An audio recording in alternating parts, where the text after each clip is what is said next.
Sa puntong ito, kumuha tayo ng update sa datos ng Health Department at paghahanda ng mga ospital sa pagsalubong sa bagong taon.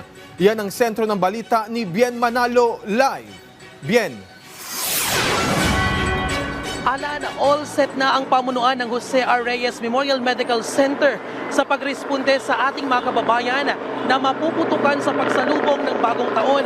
Samantala, mas mataas na ng mahigit 30% ang naitalang road traffic accidents ngayong taon kumpara noong nakaraang taon.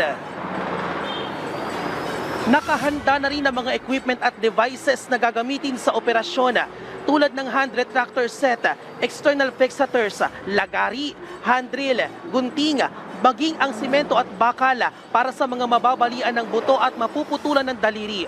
Sinisiguro naman ng pamunuan ng ospital na malinis at steril ang lahat ng equipment na gagamitin sa operasyon. Kami po dito sa Jose Reyes ay naghahanda na para po sa pagsalubong na ating bagong taon. Kami po ay kaisa ninyo sa ating pagdiriwang ng isang mapayapa at ligtas na 2025. Mahigpit din ang kanilang paalala sa publiko kaugnay sa peligrong dala ng pagpapaputok. Maaari po tayong gumamit ng mga alternatibong pampaingay katulad po ng paggamit ng torotot, ng kaldero at pagbusina po ng malakas. Sa huling tala ng Department of Health, umabot na sa 125 ang kabuuang bilang ng mga biktima ng paputok. Mula yan sa 62 sentinel sites na binabantayan ng kagawaran para sa firecracker-related injuries. Sa bilang na yan, 102 ang nasa 19 na taong gulang pababa. 114 naman sa kanila ay pawang mga lalaki habang 11 ang mga babae. 73% ng kaso ay dahil sa iligal na paputok tulad ng boga, 5-star at piccolo, habang 60% naman ng kaso ang aktibong gumagamit ng paputok. Isang senior citizen naman ang naiulat na nasawi.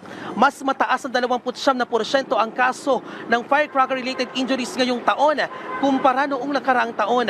Samantala, umabot na sa 418 ang kabuang bilang ng mga nasangkot sa aksidente sa lansangan.